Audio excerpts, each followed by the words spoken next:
নমস্কার। মাকাল বিশ্বকবি রবীন্দ্রনাথ ঠাকুর।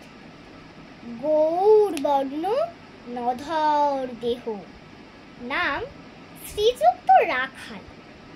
জন্ম তাহার হয়েছিল সেই যে বছর আকাল। গুরুমশাই বলেন তারি বুদ্ধি জেলেই একেবারে, দ্বিতীয় ভাগ করতে সারা 6 মাস ধরে নাকাল। রেগে মেগে বলেন, বাঁদর নাম দিনু তোর মাকাল। নামটা শুনেই ভাবলি প্রথম বাঁকিয়ে যুগল ভুরু, তারপর সে বাড়ি এসে নৃত্য করলে শুরু। হঠাৎ ছেলের মাতন দেখি সবাই তাকে শুধায়, একই সকলকে সে জানিয়ে দিল নাম দিয়েছেন গুরু। নতুন নামে উৎসাহী তার বক্ষ দরু দরু। কোলের পরে বসিয়ে দাদা বললে কানে কানে, গুরুমশাই গাল দিয়েছেন বুঝিস নি তার মানে।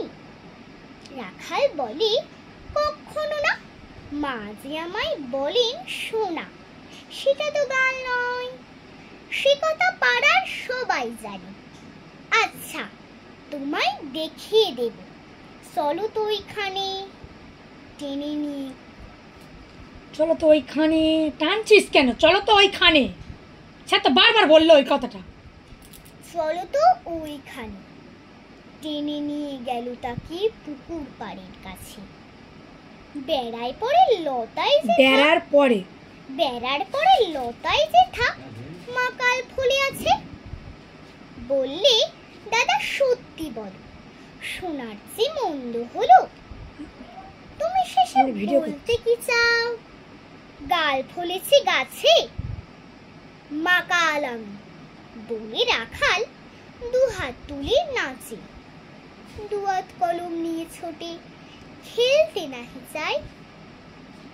লেখাপড়ায় মন দেখে মা অবাক হয়ে যায়। খাওয়ার বেলায় অবশেষে দেখে ছেলের কাণ্ড এসে, মেঝের পরে ঝুঁকে পড়ে খাতার পাতাটায় লাইন টেনে লিখছে শুধু মাকাল চন্দ্র রায়। নমস্কার। আর একবার বলবি ওই জায়গাটা, আমি বলছি না মাকাল লাস্টটা না করব, আগে লাস্টে ঠিক শেষ করছিল তো। না ওটা বড় বড় করে লিখতে হবে না।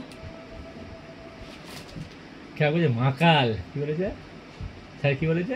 মাকাল চন্দ্র রায়। দি বল দেখি। মাকাল চন্দ্র রায়। এই শিখে পরে পাঠাচ্ছি তো। লাস্টে নো কেমন মধ্যে বল দেখি, ওইটা ভালো লাগছে বেশ। বল দেখি না ওই মাকাল চন্দ্র রায়টা কেমন? মাকাল চন্দ্র রায়। নমস্কার। এরকম বলতে আগে তো অন্য নাম বলছি। আর একবার বল দেখি। এই কি বলছি